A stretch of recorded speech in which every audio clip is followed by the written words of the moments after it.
Let's try to determine whether this given equation is an exact differential equation. And if it is, we are going to have a separate video pertaining on the solution for this specific equation. But of course, if this is also non-exact, we also will be providing you with a separate video for that. But this video right now, which is focused on determining whether this differential equation is exact or non-exact. This equation can be transformed or written in this manner. You have m of xy dx plus n of xy dy equal to 0.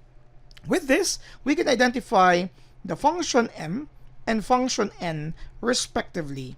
Our function m is what is paired with dx. So that would mean it's function 2xy squared minus 3. Okay? For our n of xy, that's actually paired with dy, and that would be this function. You have 2x squared y plus 4. Now that we have identified our m and n functions, and by the way, if our differential equation is not transformed in this manner, so we still need to make it in this form for us to identify properly our m and n functions. The next big thing here is to determine whether this is an exact or not.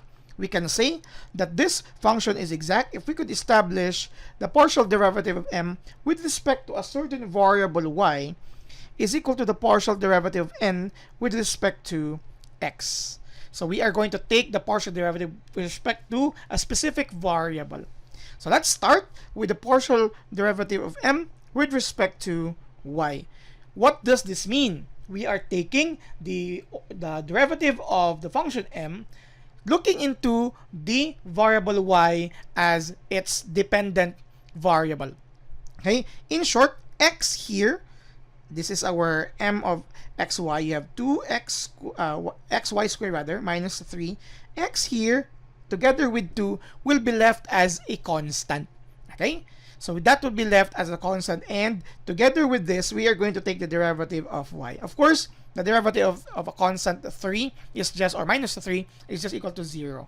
So what will happen here? Of course, if you're going to take this as a certain constant, the first order derivative of y squared is, we know it to be 2 times the constant y2 minus 1. Right? Of course, that's minus 0 again for our minus 3.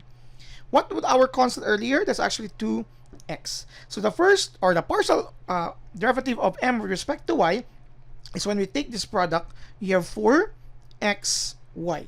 Okay? So because we are taking, again, x as part of the constant. Now, for our partial derivative of n with respect to x, this function here, you have 2x squared y plus 4. We are going to take y as part of the constant again, because we are just going to take the partial derivative with respect to x. So we can rewrite this, if you want, as you have 2y, and then you will have x squared, as this would be your new constant, or your new numerical coefficient in this case, and plus 4. Now, similar to what happened earlier, you're going to take the derivative of x. So you have 2 times the constant 2y, you have x2 minus 1, minus 1. And of course, the derivative of a constant is plus 0. This gives us a result of 4y times x to the power of 1, or you can rearrange this as equal to 4xy as well. What we can see here is the result for both partial derivatives are the same. So we can now say that the partial derivative of m with respect to y is equal to the partial derivative of n with respect to x. And with this, we have established this. This would mean that our given function is an exact differential equation. And if we push through with the solution of this given differential equation, we're going to use the specific processes intended for solving exact differential equation. And we'll have that on, as mentioned, on separate video. For this, thank you very much for watching.